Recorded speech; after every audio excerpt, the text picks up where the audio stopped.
नमस्कार दोस्तों, मेरा नाम है शेखर और स्वागत है आप सभी का हमारे tube channel Shekhar study point पर। दोस्तों, वीडियो को देखने से पहले अगर आपने चैनल को अभी तक सब्सक्राइब नहीं किया हुआ है तो दोस्तों चैनल को ज़रूर सब्सक्राइब कर लीजिएगा और साथ ही बेल आइकन भी ज़रूर दबाइएगा। तो दोस्तों, हम इसमें देखने वाले हैं 80 महत्वपूर्ण प्रश्नों को। 80 से ज़्यादा ही दोस्तों इसमें आपको प्रश्न देखने को मिलेंगे कुछ एक्स्ट्रा फैक्ट के साथ। तो दोस्तों, इसमें आपको उत्तराखंड के प्रश्न भी देखने को मिलेंगे, इसके अलावा हिंदी, सब कुछ, संविधान, इतिहास, भूगोल, हर जगह से दोस्तों प्रश्न देखने को मिलेंगे। दोस्तों, इसमें जो जीके के महत्वपूर्ण प्रश्न रहेंगे वो घटना चक्र, लूसेंट से सब कुछ इसमें मिक्स रहने वाला है, क्योंकि बहुत ज़्यादा महत्वपूर्ण प्रश्न है और किसी न किसी एग्जाम में पूछे जा चुके हैं, तो इसलिए बहुत ज़्यादा महत्वपूर्ण प्रश्न है।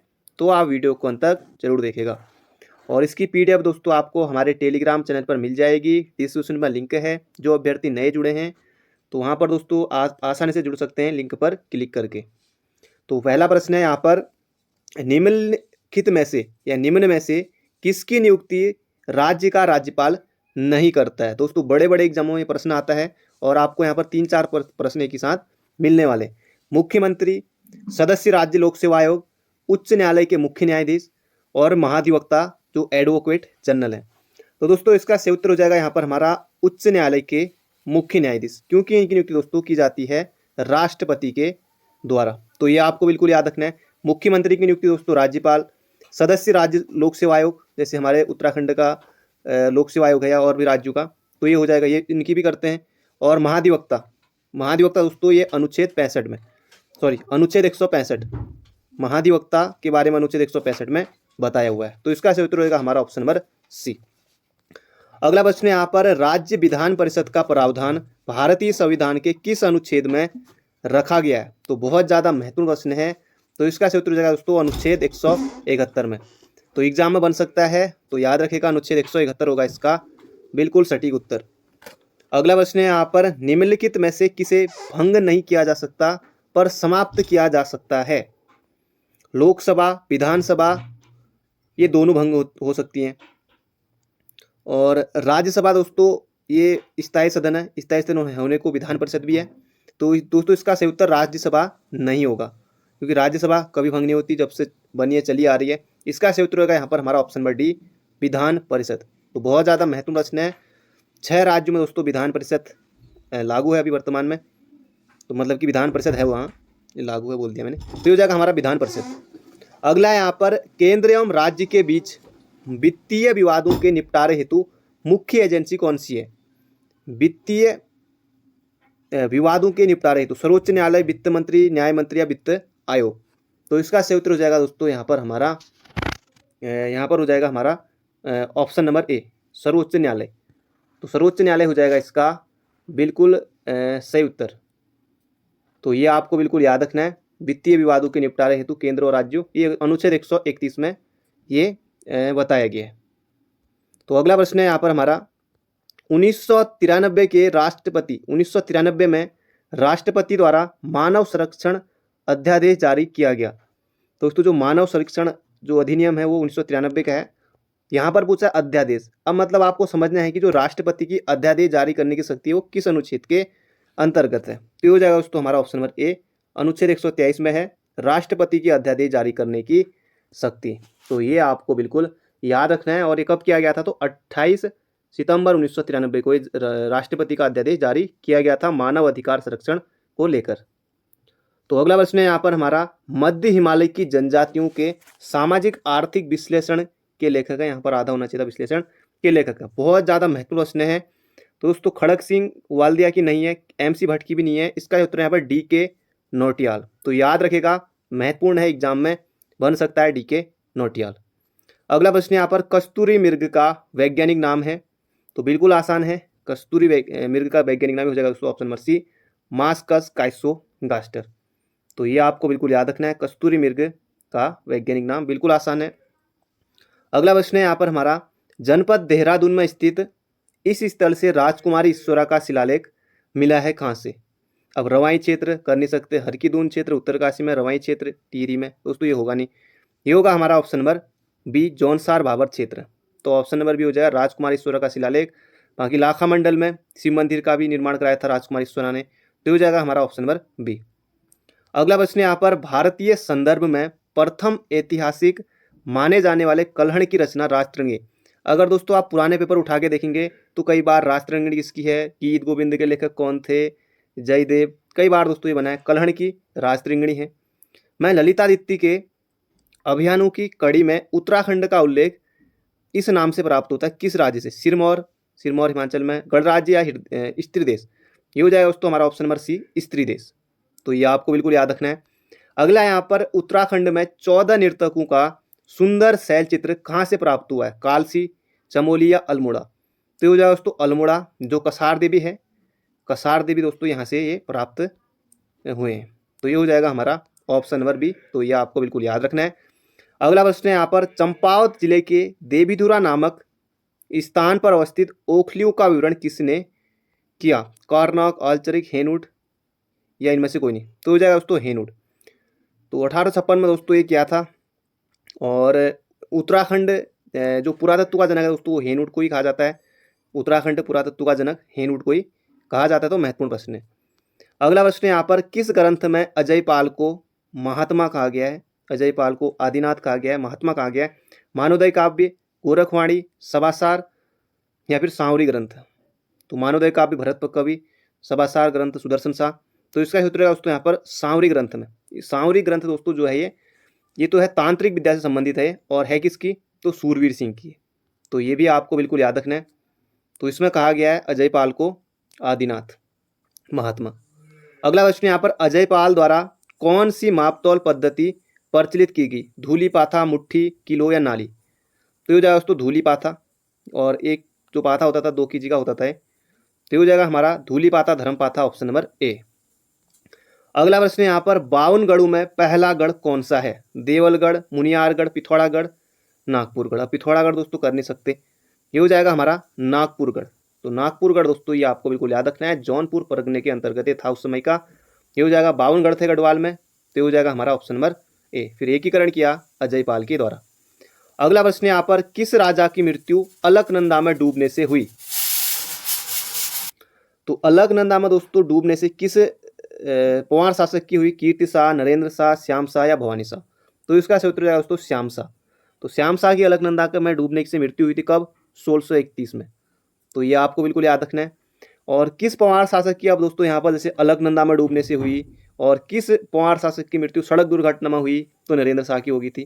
खैर बनेगा नहीं एग्जाम में, लेकिन याद रख सकते हैं आप। तो यहाँ पर होगा श्याम शाह। अगला प्रश्न यहाँ पर, माधो सिंह भंडारी किस राजा का सेनापति था। तो ये भी महत्वपूर्ण प्रश्न है। तो ये हो जाएगा दोस्तों यहाँ पर Mahipati Shah, option number A. Madho Singh Bhandari दोस्तों ये हो जाएगा महीपति शाह। बाकी अभी और आने वाला है माधो सिंह भंडारी से प्रश्न नीचे। तो दोस्तों यहाँ पर अगला प्रश्न है हमारा, गोरखाओं का पहला सूबेदार या फिर सूबा, वो पहला भूमि बंदोबस्त किसने किया था, यह आपको यहाँ पर बताना है। बलभद्र थापा, रणबहादुर थापा, जोगा मल्ल शाह। तो इसका सही उत्तर हो जाएगा दोस्तों जोगा मल्ल शाह ने किया था प्रथम भूमि बंदोबस्त। तो ये आपको बिल्कुल याद रखना है। जब कुमाऊं पर गोरखों ने जब अधिकार कर लिया था तो उसके बाद तो इनको पहले सूबा भी बनाया गया था, सूबा या सूबेदार, ये बात एक ही है। तो इन्होंने पहला भूमि बंदोबस्त भी किया था। तो ये आपको बिल्कुल याद रखना है। अगला प्रश्न है यहाँ पर हमारा, गोरखा शासनकाल में दासों के बिक्री का केंद्र था। तो ये हो जाएगा दोस्तों हरिद्वार, भीमगोड़ा हरिद्वार दासों के बिक्री का केंद्र था। बहुत मतलब कि कम में 1-2 रुपये में ही, 5 रुपये में ही, बहुत कम में उस समय ये दासों को बेचा जाता था। तो हो जाएगा हरिद्वार में। अगला प्रश्न है यहाँ पर, कुंती वर्मा को जिंदा या मुर्दा पकड़ने का आदेश कब जारी हुआ। तो ये हुआ था दोस्तों 1932 में। 1932 में हुआ था कुंती वर्मा को जिंदा या मुर्दा पकड़ने का आदेश जारी। अगला प्रश्न यहाँ पर, कुमाऊं का प्रथम कमिश्नर कौन था। तो यहाँ पर इसका सही उत्तर हो जाएगा दोस्तों, कुमाऊं का प्रथम कमिश्नर ई गार्डनर 1815 में, मई 1815 में। बाकी वास्तविक रूप से कुमाऊं के कमिश्नर ट्रेल महोदय को माना जाता है। रैमजे दोस्तों 6ठे नंबर के कमिश्नर थे, ये भी आपको बिल्कुल याद रखना है, हेनरी रैमजे। तो महत्वपूर्ण प्रश्न है, यहाँ पर सही उत्तर होगा ई गार्डनर। अगला प्रश्न है यहाँ पर दोस्तों, ये भी बहुत ज़्यादा महत्वपूर्ण प्रश्न है, गढ़वाल जागृत संस्था की स्थापना कांग्रेस द्वारा पौड़ी में कब किया गया। बहुत ज़्यादा महत्वपूर्ण प्रश्न है, 1937, 1938, 1939 या 1940। तो दोस्तों इसका सही उत्तर हो जाएगा 1939 में। तो याद रखेगा, महत्वपूर्ण प्रश्न है। एक तो दोस्तों इसमें प्रताप सिंह नेगी थे और दूसरे एक और थे, लेकिन उनका नाम अभी मुझे याद नहीं आ पा रहा है। अगर आपको याद है तो आप चैट बॉक्स में जरूर बताइएगा। तो हो जाएगा 1939 में, एग्जाम में बन सकता है। अगला प्रश्न है यहाँ पर कुमाऊं रेजिमेंट का गठन कब हुआ?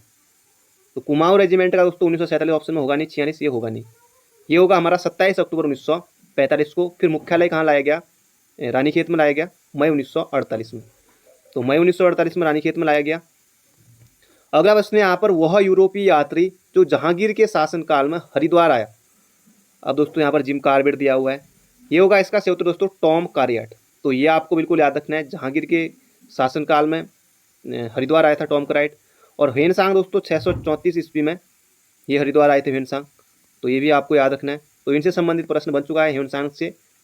अगला प्रश्न है यहाँ पर हमारा देश का सर्वोच्च रक्षा सम्मान परमवीर चक्र है, एक प्रश्न यही बन जाता है। तो देश का सर्वोच्च रक्षा सम्मान परमवीर चक्र प्राप्त करने वाले मेजर सोमनाथ शर्मा कौन सी रेजिमेंट से थे? दोस्तों यूकेपीएससी इस प्रश्न को पूछ चुका है, बाकी एग्जाम में बनेगा। तो हो जाएगा दोस्तों 4वीं। चौथी आपको बिल्कुल याद रखना है, इस रेजिमेंट से संबंधित थे, बहुत ज़्यादा महत्वपूर्ण प्रश्न है। मेजर सोमनाथ शर्मा के नाम पर ही जो रानीखेत में दोस्तों अगर आपने भर्ती मारी होगी तो जो ग्राउंड है सोमनाथ ग्राउंड इन्हीं के नाम पर है। अगला है यहाँ पर प्रसिद्ध स्वतंत्रता सेनानी सरला बहन मूलतः किस देश से थी? तो इसका सही उत्तर होगा दोस्तों यहाँ पर ब्रिटेन। तो ब्रिटेन आपको बिल्कुल याद रखना है। बाकी जो सरला बहन का मूल नाम दोस्तों कैथरीन हाइलामैन, वो इनका नाम था, तो ये आपको बिल्कुल याद रखना है। और आपको बताना है मीरा बहन का मूल नाम क्या था। मीरा बहन का नाम पूछा जा सकता है, तो मीरा बहन का नाम आपको चैट बॉक्स में बताना है। अगला प्रश्न है यहाँ पर सुगौली संधि 1816 में अंग्रेजी शासक ने गढ़वाल की सत्ता का कार्यभार संभाला किसने? तो उसके बाद दोस्तों अंग्रेजी शासक ने गढ़वाल की सत्ता का कार्यभार संभाला, तो इसका सही उत्तर दोस्तों यहाँ पर ऑप्शन नंबर ए गार्डनर। अगला प्रश्न है यहाँ पर हमारा ये हिंदी का प्रश्न है दोस्तों। अभी आपको उत्तराखंड के अभी वन लाइनर महत्वपूर्ण प्रश्न देखने को मिलेंगे, कुछ ऑप्शन वाले भी हैं, तो आप वीडियो को अंत तक जरूर देखिएगा। अगर आपने इसके अलावा और पार्टों को नहीं देखा है तो दोस्तों प्ले लिस्ट में आकर या डिस्क्रिप्शन में लिंक है, आप वहाँ से आराम से जब आपको टाइम हो तब आप उन्हें जरूर से देख लीजिएगा। स्पीड बढ़ाकर भी आप देख सकते हैं, स्पीड कम करके भी आप देख सकते हैं। तो अगला प्रश्न यहाँ पर हिंदी का महत्वपूर्ण प्रश्न है, मैं आप पर श्रद्धा करती हूँ प्रस्तुत वाक्य में त्रुटि है जिसका शुद्ध रूप से कोई एक विकल्प है, वो कौन सा विकल्प है? यूपीएसआई में दोस्तों प्रश्न बना था ये। मैं आप में श्रद्धा करती हूँ, कुछ सही नहीं लग रहा, अटपटा सा लग रहा है। मैं आपकी श्रद्धा रखती हूँ, ये भी कुछ मज़ा नहीं आया इसमें भी। मैं आपको श्रद्धा करती हूँ, ये भी नहीं। ये होगा हमारा मैं आपके प्रति श्रद्धा रखती हूँ, तो ऑप्शन नंबर डी होगा इसका बिल्कुल सटीक उत्तर। अगला है यहाँ पर इस वाक्य को भी दोस्तों शुद्ध करना है। कुछ दोस्तों ऑप्शन काट के आप आसानी से यहाँ पर टिक कर सकते हैं। वह तुम और हम बाजार जाएंगे कब? शाम को। तो यहाँ पर बताना है इसका शुद्ध वाक्य, वह तुम और हम बाजार जाएंगे। तो इनमें से दोस्तों कौन सा शुद्ध होगा? तुम, वह और हम बाजार जाएंगे, कुछ अटपटा सा लग रहा है। वह तुम और हम बाजार जाएंगे, हम तुम और वह बाजार जाएंगे। तो पहले दोस्तों पहले तो खुद को ही कहना है कि हम जाएंगे, फिर उसके बाद तुम, फिर और वह। तो हम ये होगा इसका सही उत्तर, पहले वह फिर हम, पहले खुद को कहना है, तो ये हो जाएगा हमारा ऑप्शन नंबर सी। अगला प्रश्न है यहाँ पर दोस्तों, यहाँ पर आपको भरना है रिक्त स्थानों की पूर्ति। चलो कर लेते हैं। हम जिनसे कुछ रखते हैं क्या वह हमारी करते हैं? तो क्या करते हैं? हम जिनसे उम्मीद रखते हैं वो हमारी मदद करते हैं, या फिर हम जिनसे कुछ अपकार रखते हैं, इसमें तो मज़ा नहीं है अपकार में। हम जिनसे कुछ अपेक्षा रखते हैं, हो सकता है ये सही लग रहा है। हम जिनसे कुछ अपेक्षा रखते हैं वह हमारी उपेक्षा करते हैं, बिल्कुल सही है, बिल्कुल सही है। बाकी चिंता यहाँ पर आएगा नहीं, ये हो जाएगा ऑप्शन नंबर सी। अगला प्रश्न है यहाँ पर, ये भी गजब का मुहावरा है। एक तो नौकरी गई और पैसों से भरा बैग भी चोरी हो गया। बताओ, एक तो नौकरी चलेगी और ऊपर से ये पैसों का भरा बैग भी चोरी हो गया। तो यहाँ पर इस मुहावरे के लिए कौन सा उपयुक्त होगा, ये आपको बताना है। काला अक्षर भैंस बराबर हो नहीं सकता अनपढ़ के लिए। खग जाने खग की भाषा, मतलब एक ही टाइप के जो लोग होते हैं उनको समझते हैं। कभी घना कभी मुट्ठी भर चना, ये भी नहीं होगा। ये होगा दोस्तों यहाँ पर कंगाली में आटा गीला, ऑप्शन नंबर बी, ये बिल्कुल सही उत्तर है, कंगाली में आटा गीला। अगला प्रश्न है यहाँ पर, ऐरा गैरा नत्थु खैरा का मतलब है? वही मतलब होशियार आदमी तो कह नहीं सकते, वही कमजोर आदमी भी नहीं, मतलब कि मामूली सा आदमी। ऐरा गैरा नत्थु खैरा, कई लोग बात भी करते हैं इस तरह का, ये हो जाएगा मामूली आदमी। अगला प्रश्न यहाँ पर दोस्तों पत्र से संबंधित है। किसी अधिकारी को पत्र लिखना हो तो संबोधन किया जाता है। अब दोस्तों पूजनीय पिताजी के लिए करेंगे। एक दोस्तों ये वर्तनी में भी याद रखिएगा, पूजनीय बिल्कुल सही है, कई बार हम इस तरह से लिख देते हैं पूजनीय, तो ये ध्यान रखना आपको। अब मित्र को लिखेंगे तो पितृमित्र, आत्मज पुत्र को लिखेंगे आत्मजा पुत्री के लिए, ये तो होगा नहीं। ये हो जाए दोस्तों अधिकारी को लिखेंगे तो ये हो जाएगा यहाँ पर माननीय महोदय, ऑप्शन नंबर ए। अगला प्रश्न है यहाँ पर, अभी उत्तराखंड के आने वाले दोस्तों प्रश्न, किसके शासनकाल में अजंता की गुफाएं निर्मित की गई?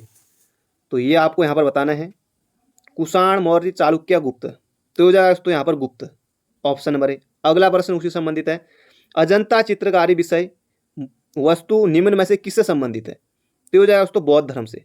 यहाँ पर अजंता गुफाएं निर्मित की गई गुप्त में, और किससे संबंधित है? बौद्ध धर्म से, तो अलग अलग है, तो दोनों आपको याद रखने। तो अगला प्रश्न है दोस्तों यहाँ पर, निम्नलिखित पंचवर्षीय योजनाओं में से कौन सी योजना अनावृष्टि और 2 युद्धों के प्रभाव के कारण प्रभावित हुई? अब 2 युद्ध कौन से?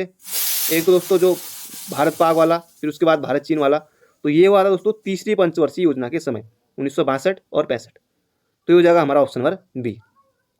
अगला प्रश्न है यहाँ पर हमारा, भारतीय विदेश व्यापार संस्थान कहाँ स्थित है? अब दोस्तों यहाँ पर आपको मुंबई नहीं करना है, ना ही हैदराबाद करना है, ये है नई दिल्ली में, तो ऑप्शन नंबर ए होगा इसका बिल्कुल सटीक उत्तर। अगला प्रश्न है यहाँ पर, भारतीय निर्यात के तीव्र प्रसार में सहयोग देने वाला एक मुख्य कारक है? अन्य देशों में मंदी, आयात शुल्क लगाया जाना, अर्थव्यवस्था का उदारीकरण, या फिर निर्यात का विविधीकरण, ये हो जाएगा निर्यात का विविधीकरण, ऑप्शन नंबर डी। अगला प्रश्न है, कई बार एग्जाम में बनने वाला प्रश्न है, बड़े बड़े एग्जामों में आता है प्रश्न, बंद अर्थव्यवस्था यानी कि जो क्लोज्ड इकोनॉमी, वह अर्थव्यवस्था है जिसमें सीधे सीधे याद रखेगा और ऑप्शन कोई नहीं देखने आपको, न तो निर्यात और नहीं आयात, बस ये बंद अर्थव्यवस्था, न आयात और नहीं निर्यात। तो अगला प्रश्न है दोस्तों यहाँ पर, सूर्यमंडल के बाह्यतम परत को कहते हैं? बहुत ज़्यादा महत्वपूर्ण प्रश्न है, बहुत ज़्यादा महत्वपूर्ण, तो इसका सही उत्तर हो जाएगा दोस्तों यहाँ पर क्रीट कोरोना, तो याद रखेगा सूर्यमंडल के बाह्यतम परत को ये कहते हैं क्रीट कोरोना।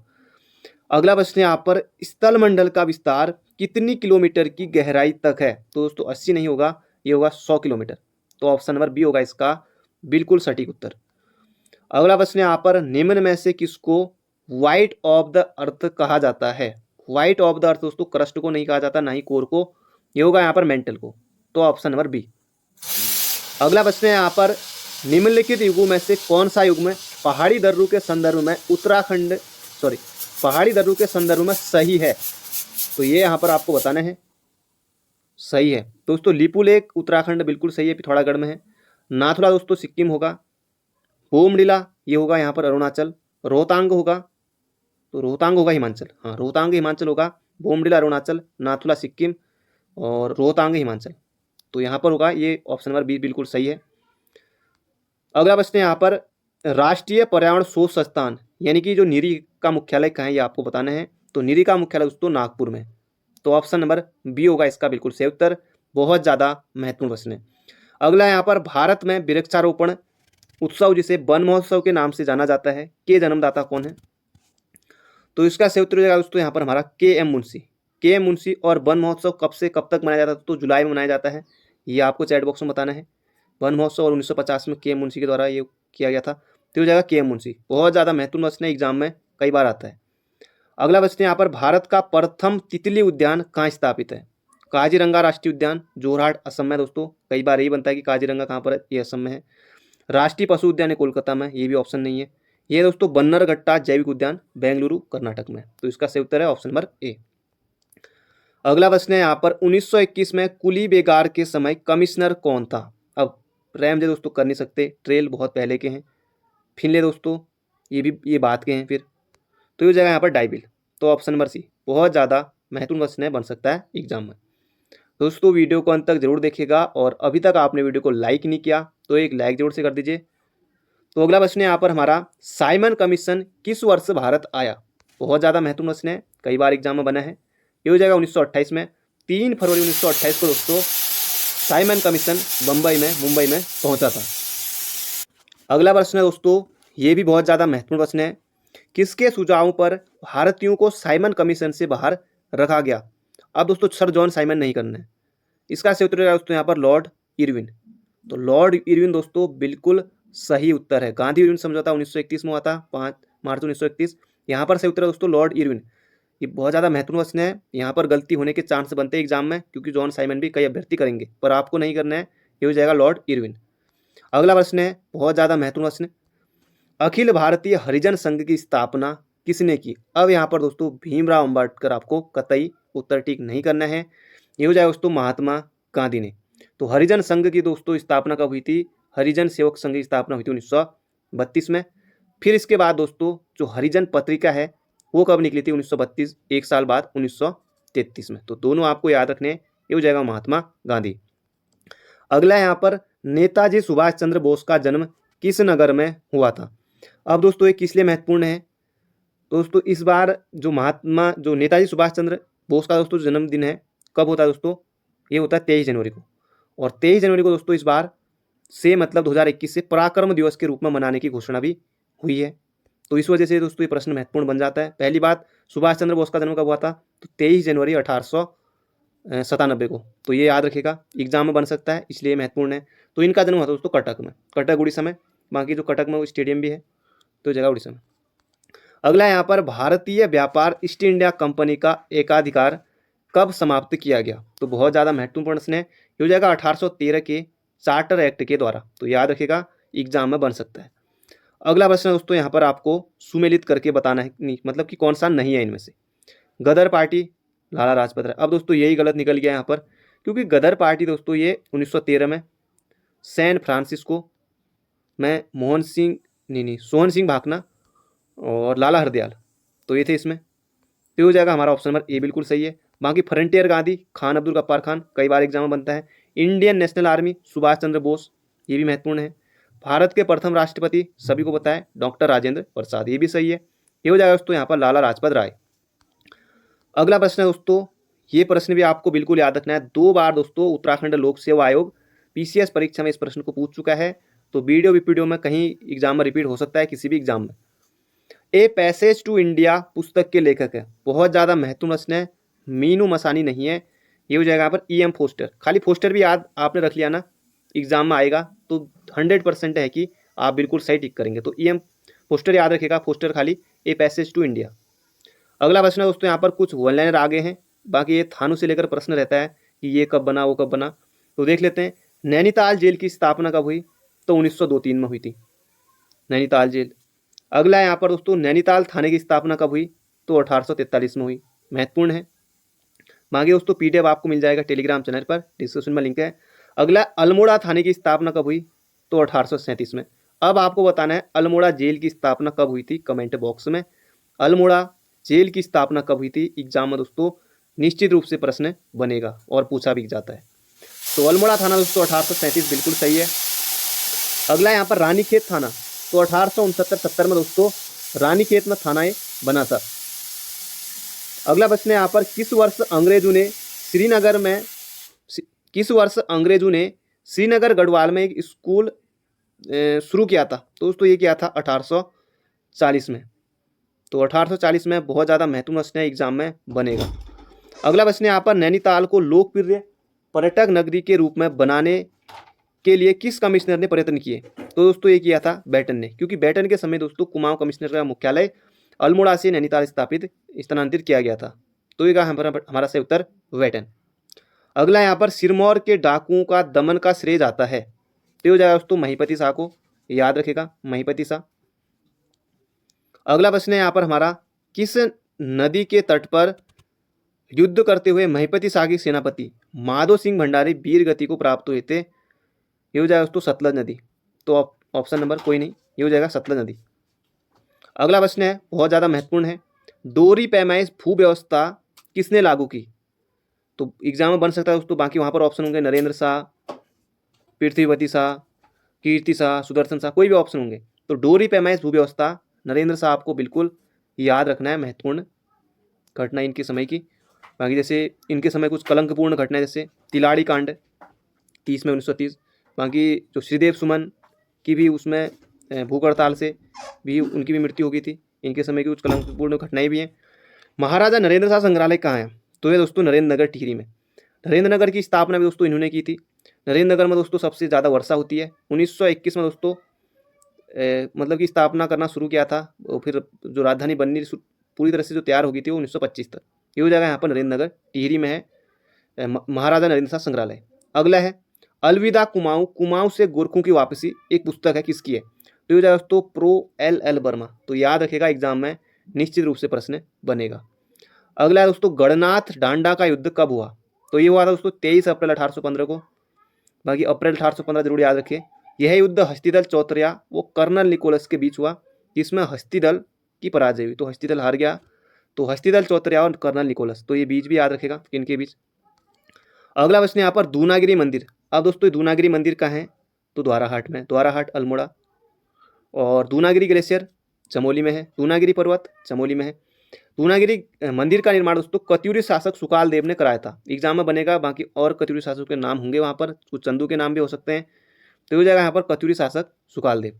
अगला छत्रयुक्त मंदिर किस वंश से संबंधित है? चंद वंश, पवार वंश, कत्यूरी वंश, कुछ भी बनेंगे ऑप्शन, तो याद रखेगा कत्यूरी वंश। तो ये दोस्तों ऑनलाइन रूप में हम देख रहे हैं।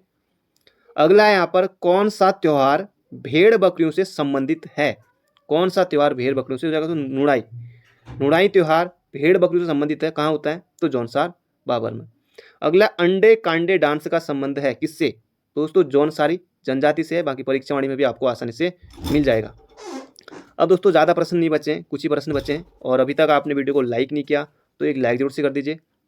और पार्ट को भी अगर आपने दोस्तों नहीं देखा है तो उन्हें भी प्ले लिस्ट में आकर जरूर से देख लीजिएगा। अगला लोक संस्कृति दिवस कब मनाया जाता है? एग्जाम में दोस्तों सीधे सीधे बनेगा, तो ये हो जाएगा दोस्तों 24 दिसंबर को। याद रखिएगा, महत्वपूर्ण है। और इंद्रमणि बडौनी का दोस्तों ये जन्म दिवस होता है। और इसके अलावा उत्तराखंड का गांधी इनको कहा जाता है, इंद्रमणि बडौनी को। ये सब भी आपको याद रखना है।